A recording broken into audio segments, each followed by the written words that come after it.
Hörmətli xanım sədr, hörmətli millət vəkilləri, hörmətli iclas iştirakçıları və media nümayəndələri. Azərbaycan Respublikasının Hesablama Palatasının 2025-ci ildə fəaliyyətinin yekunlarına dair hesabatı diqqətinizə təqdim etmək istərdim. Fəaliyyət hesabatının təqdim edilməsi ilə bağlı tələblər beynəlxalq aləmdə dövlət atı üzrə böyük xartiya hesab olunan Lima bəyannaməsində, eyni zamanda Hesablama Palatası haqqında qanun və Milli Məclisin daxili nizamnaməsində təsbit edilmişdir. Qanunçuluq, obyektivlik, şəffaflıq, peşəkarlıq və qanunvericilikdə təsbit edilmiş digər prinsiplərə əsaslanaraq hesabat ilində həyata keçirdiyimiz bütün fəaliyyətin hesabatda əhatəli əks olunmasına çalışmışıq. Əvvəlki illərdə olduğu kimi bu hesabatda da yeniliklər etmiş, fəaliyyətin kəmiyyət və keyfiyyət göstəriciləri ilə təsvirinə üstünlük vermişik. Qanunla müəyyən edilmiş 23 vəzifəmiz barədə məlumat hesabatda dolğun şəkildə şərh olunmuş, müvafiq vəzifələrin intisayın prinsip, standart və təlimatlarına uyğunluğu əks etdirilmişdir. Hörmətli millət vəkilləri, Hesablama Palatasının fəaliyyətinin bütün istiqamətləri üzrə hesabatlığın təmin olunması məqsədi ilə çıxışımı 4 əsas istiqamətdə görülmüş işlər və bu istiqamətdə yaratdığımız əlavə dəyər üzərindən davam etdirmək istərdim. İlk olaraq strateji plan barədə. Hesabatlıq ənənəmizə sadiq olaraq bu hesabatda da fəaliyyət barədə məlumatları strateji plan üzərindən icmallaşdırmışıq. Son ili 2025-ci ili təsadüf edən strateji planın 5 illik icrasına dair əsas göstəriciləri hesabata daxil etmişik. Məqsədimiz son 5 ildə ali audit orqanı olaraq ölkənin iqtisadi inkişafı və vətəndaşların rifah səviyyəsi üçün əhəmiyyətli hesab etdiyimiz sahələrdə keçirdiyimiz dövlət auditinin və digər fəaliyyətlərimizin hesabatlığını təmin etməkdir. 2021-25-ci illər üzrə strateji planın icrası beynəlxalq təcrübəyə uyğun olaraq illik əməliyyat planları vasitəsilə həyata keçirilmiş, bu illər ərzində 5 əməliyyat planı tərtib edilmişdir. Strateji planın qüvvədə olduğu əksər illər üzrə əməliyyat planlarının icrası təxminən 90%-dən, monitorinq çərçivəsinin göstəricilərinin ümumi icrası 80%-dən çox olmuşdur. Müvafiq istiqamətdə artmış büdcənin icra səviyyəsi isə 80%-dən bir qədər çox olmuşdur ki, bu da strateji planın effektiv icrasını əks etdirən göstəricidir. Strateji planda müəyyən edilmiş 2 yekun və 9 aralıq nəticə üzrə əhəmiyyətli irəliləyişlər əldə edilmiş, hədəflərin əksəriyyətinə nail olunmuşuq. Yekun nəticələr üzrə xüsusilə qeyd etmək istərdim ki, dövlət maliyyəsinin hesabatlığının və fiskal məsuliyyətin gücləndirilməsi istiqamətində büdcə sənədləşməsinin həcm və keyfiyyət dəyişikliklərini, maliyyə və icmal büdcə hesabatlığı üzrə ümumilikdə 4 milyard manatdan çox təhrifin aradan qaldırılmasını, hüquqi haqlarda 30-dan çox dəyişikliyi, işimizə etimad üzrə isə beynəlxalq reytinqlərdə xüsusilə açıq büdcə indeksi üzrə maksimum balı, həmkar qurumun fəaliyyətinin tərəfimizdən yüksək qiymətləndirilməsini, beynəlxalq təşkilatın maliyyə hesabatlarının auditinin bizə həvalə olunmasını, Asasan İdarə Heyətinin üzvlüyünə xüsusi qeyd etmək istərdim. Hörmətli millət vəkilləri, 5 illik müddətdə əldə etdiyimiz nailiyyətlər və hədəflərlə yanaşı, tam nail ola bilmədiyimiz məqamlar və onların səbəbləri barədə də məlumat vermək istərdim. Əvvəlcədən diqqətinizə çatdırım ki, qeyd etdiyim məsələlər Hesablama Palatasının yeni strateji planı olan 2026-2030-cu illəri əhatə edən strateji planında nəzərə alınmışdır. İlk olaraq, ayrıca informasiya sistemlərinin auditinin aparılmaması. Bu sahədə kadr potensialının məhdud olması, informasiya sistemlərinin auditinin elementlərinin tətbiq olunduğu audit sayı ilə bağlı hədəfə 87% olmaqla nəticələnmişdir. Qeyd edim ki, hazırda bu istiqamətdə müvafiq dövlət orqanı ilə müzakirələr aparırıq və yeni strateji planımıza uyğun olaraq bəzi informasiya sistemlərinin ilk dəfə olaraq birgə və ayrıca auditini nəzərdə tuturuq. Digər qurumların informasiya sistemlərinə inteqrasiyanın təmin edilməməsi. Bu istiqamətdə Hesablama Palatası tərəfindən müxtəlif təşəbbüslər irəli sürülmüş, lakin 2025-ci ilin sonuna kimi bu nəticə əldə edə bilməmişik. Bildirmək istəyərəm ki, rəqəmsallaşmanın qlobal və ölkə miqyasına əhəmiyyəti nəzərə alaraq, cari ildə bu istiqamətdə əməli tədbirlər həyata keçirilmiş, artıq 5-dən çox dövlət qurumunun informasiya sisteminin məlumatlarının Hesablama Palatasının informasiya sisteminə ötürülməsi ilə bağlı razılıq əldə alınmış. Orta müddətli xərclər çərçivəsinin islahatlarının davam etdirilməsi fonunda bu istiqamətdə ayrıca auditlərin aparılmaması, bu istiqamətdə islahatların yekunlaşmaması, eləcə də potensial audit obyektləri tərəfindən müvafiq islahatların tam mənimsənilməməsi bu hədəfə çatmağa mane olan əsas amillərdəndir. Və nəhayət, səmərəli auditlərin cəmi audit portfelində payının hədəf göstəriciyə çatdırılmaması. Bu hədəf üzrə göstəriciyə 93% nail olsaq da, bu istiqamətdə təkmilləşməli məqamların olduğu da qənaətindəyik. Əksər məqamların kənar faktorların təsirinə məruz qaldığını da bildirmək istərdim. Məsələn, auditin resurs tutumlu olması, auditlər üçün müvafiq ahədə dairəsinin formalaşmaması, yəni bu auditin tətbiq olunduğu performans büdcənin ölkəmizə tam mənada reallaşdırılmaması bu məsələyə də təsir göstərir. Hörmətli millət vəkilləri, ikinci fəaliyyət istiqamətimiz hesabat dilində görmüş işlər və onun nəticəliyi barədə kənar dövlət maliyyə nəzarəti aspektindən sizə təqdim etmək istərdim.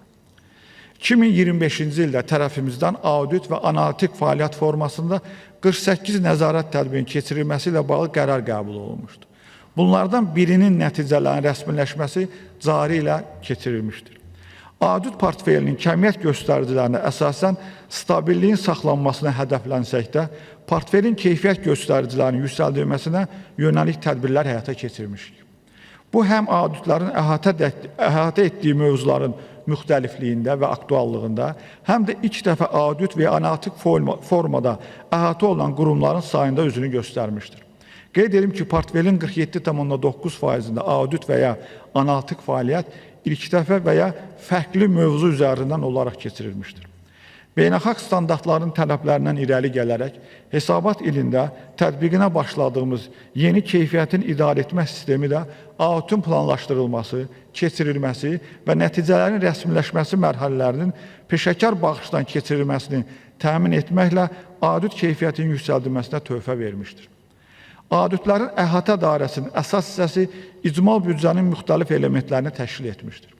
Müxtəlif illər üzrə dövlət büdcəsinin 6,4 milyard manatı, 2023-cü ili dövlət neft fondunun, 2023-24-cü illər üzrə icbari tibbi sığorta fondunun büdcələri tam şəkildə, 2023-25-ci illər Naxçıvan Muxtar Respublikasının büdcəsinin 101,3 milyon manatı, eləcə də qeyri-büdcə vəsaitlərinin 130,1 milyon manatı dövlət auditi ilə əhatə olunmuşdur. 2025-ci ilin iş planı tərtibi zamanı müvafiq icra hakimiyyəti orqanının təklifləri, Milli Məclisin deputatları tərəfindən səsləndirilən fikirlər, COP29, mediada işıqlandırılan məlumatlar, rəsmi internet səhifəmizdəki audit təklif et bölməsi vasitəsilə daxil olmuş vətəndaş müraciətləri və digər məsələlər diqqətdə saxlanılmışdır. Auditlərdə işğaldan azad olmuş ərazilərin bərpası və yenidən qurulması işlərinə müxtəlif sahələr, təhsil, gənclər, idman, səhiyyə, kənd təsərrüfatı, ekologiya və sair sahələr üzrə aktual mövzulara, o cümlədən ölkəmizdə keçirilən beynəlxalq tədbirlərə fokuslanmışdır. Hesabat dövründə 3 auditi məxfilik rejimdə keçirmişik. 2025-ci ilin iş planına əsasən 5 analitik fəaliyyət və səmərəlilik maliyyə uyğunluq audit şəklində olmaqla 43 audit keçirilmişdir. 6 auditdə informasiya sistemlərinin auditin bəzi elementlərindən istifadə olunmuşdur. Bu nəzarət tədbiri ilə aşkarlanmış nöqsanların təsnifatı hesabatda ətraflı təsvir edilmiş, təsnifləşmə uyğunluq, maliyyə və səmərəli aspektindən həyata keçirilmişdir. Nöqsan təsnifatı üzrə təhlillərin nəticələri göstərir ki, say ifadəsində büdcə qanunvericiliyi, dövlət satın almaları və dövlət investisiyaları sahəsində pozuntunun nisbəti ciddi dəyişməmişdir. Hər il nöqsanlar arasında ən yüksək paya malik olan büdcə qanunvericiliyi üzrə nöqsanlara gəldikdə bildirmək istəyirəm ki, 36 nəzarət tədbirində büdcə vəsaitlərinin idarə edilməsi və nöqsanlar aşkarlanmışdır. Burada qurumlar tərəfindən proqnozlaşma və icra prosesinə lazımi diqqət yetirməməsi, yetərli maliyyə inzibatçılığının və fiskal intizamın təmin edilməməsi şəraitində aşkarlanmış nöqsanlar mühüm yer tutur. Bu nöqsanlar nəticəsində müvafiq qurumların büdcəsi üzrə aşağı icra səviyyəsi, nəticə əsaslı dövlət sifarişi münasibətlərinin formalaşdırılmaması, vəsaitlərin istifadəsi saxlanılmaqla digər hesablara yönəldilməsi, dövlət sifarişi şərtlərindən kənar, dövlət vəsaitlərinin xərclənməsi kimi hallar müşahidə etmişik. Hesablama Palatasının da tövsiyələri nəzərə alınmaqla müvafiq icra hakimiyyəti orqanı tərəfindən fiskal qanunvericiliyin davamlı təkmilləşməsi və rəqəmsal hallərin tətbiqi ilə bağlı cari nəzarətin gücləndirilməsi, bu halların xüsusilə vəsaitlərin xəzinədən kənar hesabda qalması üzrə 2025-ci ildən başlayaraq nisbətin azaldığını müşahidə etməyə imkan verir. Bu məsələlər növbəti ilin hesabatında daha geniş şərh ediləcəkdir. 2025-ci ilin iş planı üzrə 32 auditdə dövlət satın almalarını tənzimləyən hüquqi haqların tələblərinin pozulması hallarına da rast gəlinmişdir. Hesablama Palatası olaraq auditlərdə dövlət satın almaların qanuniliyi, eləcə də səmərəliyi və nəticəliyi kimi iki əsas suala cavab axtarmağa çalışmışıq və bu fəaliyyəti növbəti illə də genişləndirməyə çalışacağıq. Təqdim edilmiş məlumata əsasən 2025-ci ildə 10,8 milyard manat məbləğində 19 min satınalma keçirilmişdi ölkə üzrə. Apardığımız təhlillər göstərir ki, ötən illə müqayisədə satınalma məbləğinin ümumi daxili məhsula nisbəti 0,6% bənd artaraq 8,4% olmuşdur. Beynəlxalq praktikada bu nisbət minimum 12%-dir. Qeyd edim ki, milli qanunvericiliyə əsasən bu rəqəmlərdə dövlətə məxsus hüquqi şəxslərin satın almaları əks olunmur. Hesab edirik ki, qanunvericilikdə dövlət müəssisələri tərəfindən keçirilən satın almaların da vahid hesabatda nəzərə alınması, dövlət satın almaların əsas makro göstərəcəyi nisbətini artırmaqla qabaqcıl təcrübəyə yaxınlaşdırar və korrupsiya ilə mübarizə üzrə etniklərdə irəliyə addım atmağa imkan verər. Ümumilikdə Hesablama Palatası tərəfindən 2025-ci ilin auditləri müxtəlif illər üzrə 3560 satın almanı və 3,8 milyard manata əhatə etmişik. Bu satın almaların həm say, həm də məbləğ ifadəsində yarıdan çoxu müsabiqəsiz, yəni bir mənbə satın alma metodu ilə keçirilmişdir. Bir mənbədən satın alma metodu ilə keçirilən satın almaların tərkibində say baxımından satın alma predmetinin yalnız hər hansı konkret təchizatçıda olması, məbləğ baxımından isə təcili tələbat əsası üstünlük təşkil edir. Nəzarət tədbirlərinin nəticələri göstərir ki, bir mənbədən satın alma metodu vaxta qənaət etmə imkanı versə də, əksər hallarda vəsaitə qənaətlə nəticələnmir. Bir mənbədən satın alma metodu zamanı ehtimal olunan qiymətin hesablanmaması, müqavilə məbləğinin bazar qiymətinə uyğun formalaşmamasına, sonda isə vəsaitlərin artıq icra edilməsinə gətirib çıxarır. Dövlət satın almaları sistemi yalnız texniki və ya inzibati prosedur deyil. Bu iqtisadiyyatın böyük bir segmentidir. Bu sahədə rəqabətsizlik və səmərəsizlik bütövlükdə iqtisadiyyata təsir edir. 2024-cü ilin yanvarın 1-dən dövlət satın almaları haqqında yeni qanun qüvvəyə minmişdir. Yeni qanun qüvvəyə minməsi bu sahədə dövlət siyasətini həyata keçirən qurumun cari nəzarətin formalaşmasına səbəb olmuşdur. Son illərdə dövlət satın almaları sahəsində şəffaflığın artırılması və inzibatçılığın gücləndirilməsi sahəsində bir sıra islahatlar da həyata keçirilmişdir. Əvvəlki illərə nisbətən satın alma mədəniyyətinin formalaşmağa da başlamışdır. Elektron satın almaların həcmində əhəmiyyətli dəyişikliklər var. Azərbaycan Respublikasının 2022-26-cı illərdə sosial-iqtisadi inkişaf strategiyasında dövlət satın almaların vahid internet portalının əhatə dairəsinin genişləndirilməsi ilə bağlı tədbir nəzərdə tutulmuşdur və portal vasitəsilə keçirilən satın almaların ümumi dövlət satın almalarında xüsusi çəkisinin 50%-ə çatması hədəflənmişdir. Apardığımız təhlillər rəqabətli satın almaların sayının ümumi satın almalarda 50%-dən çox olduğunu göstərməklə bu hədəfə dövr üzrə nail olduğunu deməyə imkan verir. Lakin audit nəticələri göstərir ki, yalnız proseslərin elektronlaşması problemi tam həll etmir. Dövlət satın almaların iş və xidmətlərin ehtimal olan qiymətinin hesablanması, qalibin seçilməsi və bağlanmış müqavilələrin idarə edilməsi kimi mərhələlərdə hələ də problemlər qalmaqdadır. Nəzarət tədbirlərinin nəticələri göstərir ki, başlanğıc qiymətlər, yəni ehtimal olunan qiymətlər həmişə real bazar dəyərini əks etdirmir. Qaliblər əsasən ucuz qiymət meyarı ilə seçilir. Ucuz qiymət isə həmişə peşəkar alış deyil. Müqavilələrin inzibatçılığı yetərli səviyyədə təşkil edilmir. Bu isə satın almaların nəticəli yekunlaşmamasına bəzi hallarda səbəb olur. Ümumilikdə illik hesabatımızda dövlət satın almaları üzrə yeni qanunvericiliyin təkmilləşməsi ilə bağlı 7-si konseptual, Üçü isə inzibatçılıq aspektindən olmaqla hazırladığımız təkliflərin bu sahənin inkişafına töhfə verəcəyi qənaətindəyik. Yüksək xüsusi çəkisi ilə fərqlənən digər nöqsan qrupu əsaslı xərclərdir. Bu sahə ilə bağlı nöqsanlara 15 nəzarət tədbirində rast gəlinmişdir. İnvestisiya xərclərinin əsaslı xərclərdə payı yüksəkdir. 12 sifarişçi üzrə 42 layihə və 132 müqavilənin aidini həyata keçirmişdir. Bu sahə ilə bağlı nöqsanları qanunilik və hesabatlıq kimi iki əqsan nöqsan qrupunda cəmləşdirmişik. Burada üç əsas məqamı diqqətə yönəltmək istərdim. İlk olaraq, tikinti sahəsində görüləcək işlərin dəyərinin hesablama metodologiyasında boşluqların mövcud olmasıdır. Bu boşluqlar tikintinin müqavilə dəyərinin düzgün hesablanmamasına səbəb olur. Əsaslı xərclər üzrə nöqsanların tərkibində bu alt qrupun payı nöqsanların 1/3-ni təşkil edir. Layihələrin icra dövründə işlərin ad və həcmlərində edilən dəyişiklərin ümumi məbləğə nisbəti müxtəlif səbəblərdən artır və bu halların sayının çox olmasını da biz təqdir etmirik. Tikintisi başa çatmış və istismara hazır olan obyektlərin istismara qəbulu ləngiyir və aktivlərin balans dəyəri də doğru tanınmır. Əsaslı xərclər üzrə nöqsanların tərkibində bu alt qrupun sayı 36%-dən çoxdur. Hesab edir ki, bu istiqamətdə hüquq haqda dəyişikliklər və icra mexanizmlərinin gücləndirilməsinə də zərurət vardır.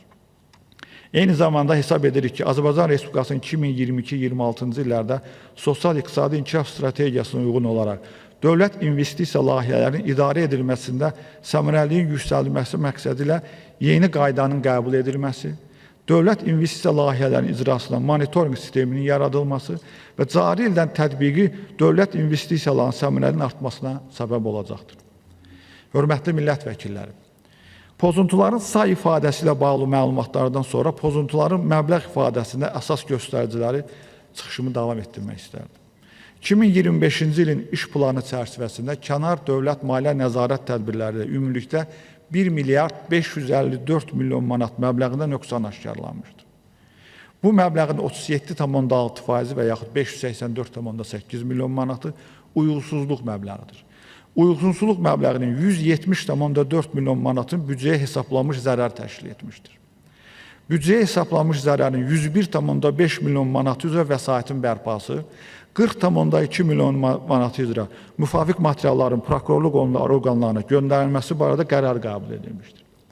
28,7 milyon manatın əhaliyə sosial xarakterli ödənişlərdən ibarət ödənilməsi fonunda bu məbləğin bərpası istiqamətində birbaşa tədbir müəyyənləşdirməmişik.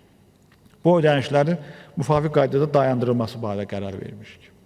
Ümumi nöqsanların 40%-i 6 və ya 626,3 milyon manatı maliyyə təhriflərindən ibarətdir. Aşkarladığımız maliyyə təriflərini iki qrupa bölmüşük. Əhəmiyyətli təriflər qrupuna maliyyə hesabatlığında məlumatların əks etdirilməməsi kimi hallar təhriflərə aid olunmuşdur. Bu təhriflər üzrə məbləğ 481,3 milyon manat təşkil edir.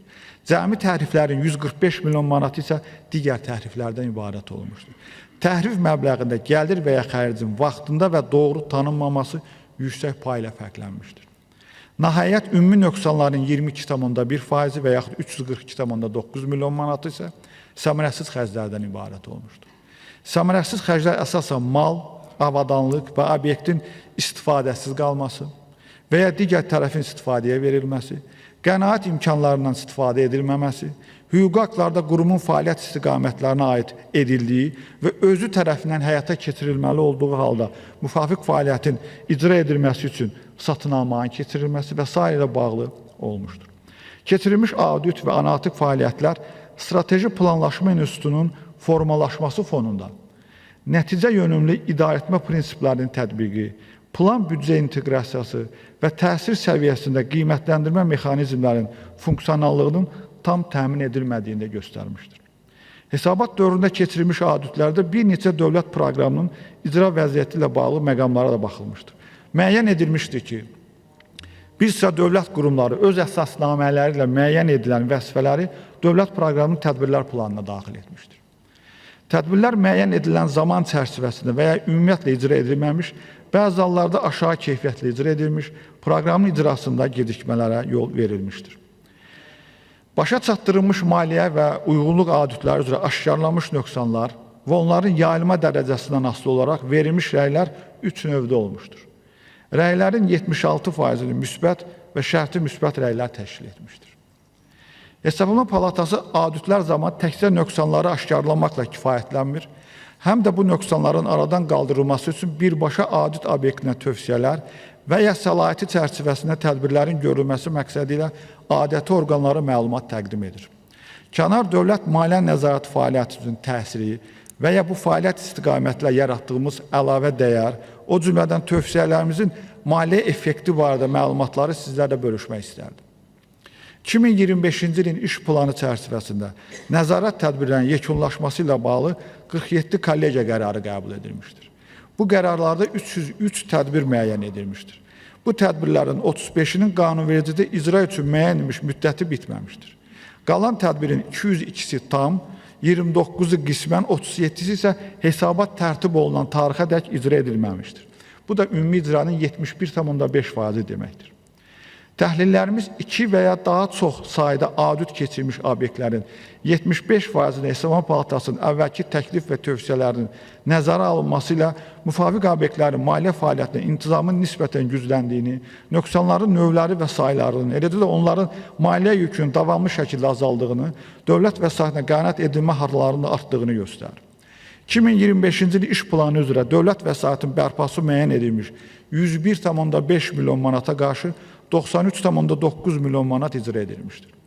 Qeyd edim ki, hesabat tərtib olan tarixədək bərpası təmin edilməmiş 7,6 milyon manatın 76,1%-i qurumlar tərəfindən bərpası davam etdirilir.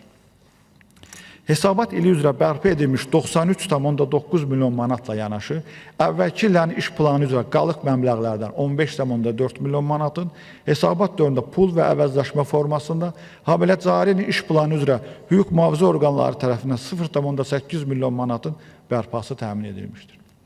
Əvvəlki ildə aşkarlanmış 807,3 milyon manat əhəmiyyətli təhriflərin 450 milyon manatdan çoxu müvafiq düzəlişlər edilmişdir. Beləliklə 2025-ci ildə ümumilikdə 110,1 milyon manatın dövlət vəsaitinin bərpası təmin edilmiş. Bundan əlavə pre-auditlər zamanı əhəmiyyətli məbləğdə artıq xərclərin qarşısı alınmış, müqavilələrin azaldılması təmin olunmuşdur.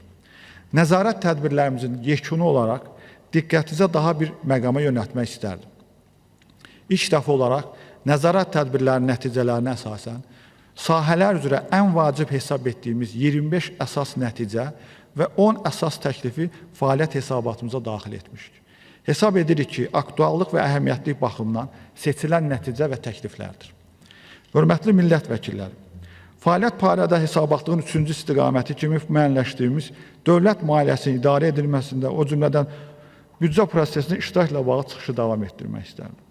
Qanunvericinin tələblərindən irəli gələrək 2025-ci ildə dövlət büdcəsinin və büdcədənkənar dövlət fondlarının büdcələrinin layihələri və icrası üzrə Hesablama Palatası tərəfindən 6 rəy hazırlanaraq aidiyyəti üzrə təqdim edilmişdir. Hesabat ilində dövlət büdcəsinin icrasına və layihəsinə verilmiş rəylərdə aşkarlanmış cəmi uyğunsuzluq məbləği 884,9 milyon manat müəyyən edilmişdir. Bu məbləğ əsasən xərclərin vahid büdcə təslimatına uyğun proqnozlaşdırılmaması və ya icrası, gəlirlərin ikili uçot ilə tanınması ilə bağlı olmuşdur. Rəylərin tərtibi zamanı yerli qanunvericilik, beynəlxalq standartlar, nüfuzlu fiskal diaqnostika alətlərinin tələbləri diqqətdə saxlanılmış. Dövlət maliyyəsi üçün risklər və uyğunsuzluqlar göstərilməklə onların aradan qaldırılması yollarını ehtiva edən tövsiyələr verilmişdir. Bu tövsiyələrin 45-i tam və ya qismən nəzərə alınmışdır. Hesablama Palatasının tövsiyələri əsasında 2026-cı ilin dövlət büdcə layihəsində dövlət büdcəsi xərclərinin funksional və iqtisadi təsnifatında 800 milyon manatdan çox uyğunsuzluq aradan qaldırılmışdır. Xüsusilə vurğulamaq istərdim ki, rəylərin tərtibi zamanı aidiyyəti qurumlarla intensiv əməkdaşlığın aparılması, büdcə sənədləşməsinin tərtibi zamanı müvafiq düzəlişlərin edilməsinə imkan yaratmışdır. Hörmətli millət vəkilləri, 4-cü fəaliyyət istiqaməti beynəlxalq fəaliyyət və yaxud audit diplomatiyası istiqaməti üzrə əhəmiyyətli məqamlarda sizi tanış etmək istərdim. Hesabat ilində beynəlxalq ali audit orqanları cəmiyyətində fəal iştirakımızla seçilmiş və aşağıdakı nailiyyətləri əldə etmişik. Həmkar ali audit orqanları Türkiyə və Qazaxıstan ilə müxtəlif mövzularda paralel auditlər aparmışıq. Fəaliyyətimizin həmkar qiymətləndirilməsi aparılmışdır Səudiyyə Ərəbistanı tərəfindən. Nəticədə fəaliyyətin beynəlxalq standartlara, tələblərinə tam uyğun olduğu müəyyən edilmişdir. İNTASAYın 15-ci konqresində MDB üzv dövlətlərin ali audit orqanları rəhbər şurasının 21-ci sessiyasında Türk sayının yaradılmasında iştirakla təmin edilmişdir. Həmkar ali audit orqanı olan Tacikistan Ali Audit Orqanının strateji sənədlərin hazırlanması üzrə dəstək göstərilməsi davam etdirilmişdir. Hesablama Palatasının cari ildə ilk dəfə ev sahibi etdiyi ASASAYın İdarə Heyətinin 62-ci illik toplantısına və ASASAY Arabasa ilə birgə toplantı zamanı iqlim dəyişikliyinə audit vasitəsilə reaksiya və auditdə süni intellektdən istifadə mövzusunda ali audit orqanlarının qarşılaşdıqları çətinliklər və əldə olunmuş nailiyyətlər barədə çoxsaylı təqdimatlar edilmiş, qabaqcıl təcrübənin fəaliyyətdən nəzərə alınması barədə təşəbbüslər edilmişdir. İndi isə ötən il qurulmasına başladığımız rəqəmsal audit sistemi barədə qısa məlumat vermək istərdim. Bu informasiya sistemi qanunvericiliklə müəyyən edilmiş hesabatların və məlumatların mübadiləsi, emalı, verilənlərin senarilər əsasında təhlili vasitəsilə fəaliyyətimizin səmərəliliyini artıracaqdır. İlkin mərhələdə artıq bəzi işlər həyata keçirmişik. 2025-ci ildəki fəaliyyətimiz üçün, hörmətli millət vəkilləri, 9,8 milyon manat büdcə vəsaiti xərcləmişik. Hesablama Palatasının hesabat ili üzrə maliyyə hesabatlarının auditini Qazaxıstan Ali Audit Orqanı tərəfindən aparılmış və müsbət rəy verilmişdir. Hörmətli millət vəkilləri, 2026-30-cu illəri əhatə edən strateji plandan irəli gələrək 2026-cı il üçün müəyyənləşdirmiş əsas vəzifələr barədə məlumat vermək istərdim. 26-cı ildə 45 audit planlaşdırmış. Türkiyə və Pakistan Ali Audit Orqanı ilə paralel auditlərin aparılmasını, İNTASAYın dövlət satın almaların audit üzrə işçi qrupunun və TÜRKSAYın illik toplantısının ev sahibinin təşkil edilməsini nəzərdə tutmuşuq. Hesablama Palatasının cari ildə rəqəmsallaşmaqla bağlı fəaliyyətinin yeni keyfiyyət mərhələsinə qədəm qoyacaq. Belə ki, 120-dən çox meyar əsasında risk analitik modulun tətbiqi, qiymətləndirmələrin aparılması və qurumlara nəticələrin təqdim edilməsini, məlumat əsaslı qərar qəbul edilməsindən yönəlmiş modelin tətbiqini də nəzərdə tuturuq. Növbəti mərhələdə süni intellektin tətbiqi ilə audit prosesinin fiziki məkandan asıllığını azaltmaq, audit olunan qurumlar ilə məlumat mübadiləsini əsasən elektron platform üzərindən təmin etməyi hədəfləyirik. Hörmətli millət vəkilləri, Azərbaycan Respublikasında fiskal siyasətin təkmilləşməsi, dövlət maliyyəsinin idarə edilməsi, dövlət maliyyə nəzarəti sahəsində islahatların aparılması, habelə rəqəmsal texnologiyalar və innovasiyalar tətbiq etməklə səmərəli icra və nəzarət mexanizminin yaradılması ilə əlaqədar Azərbaycan Respublikası Prezidentinin müəyyən etdiyi tapşırıqlar dövlət orqanlarının, o cümlədən Hesablama Palatasının məsuliyyətini bir qədər də artırmaqla onun qarşısına yeni vəzifələr müəyyən etmişdir. Hesablama Palatası olaraq Cənab Prezidentin tapşırıqlarını rəhbər tutaraq qanunvericilikdə müəyyən edilmiş vəzifələrin tam effektiv icrası istiqamətlərində səylərimizi davam etdirəcəyik. Sonda sizə il ərzində müxtəlif müstəvilərdə bizimlə fəal əməkdaşlıq etdiyiniz üçün təşəkkür edir. Səsləndirəcəyiniz fikirlərin fəaliyyətimiz zamanı diqqətdə saxlanacağını bildirirəm. Diqqətinizə görə təşəkkür edirəm.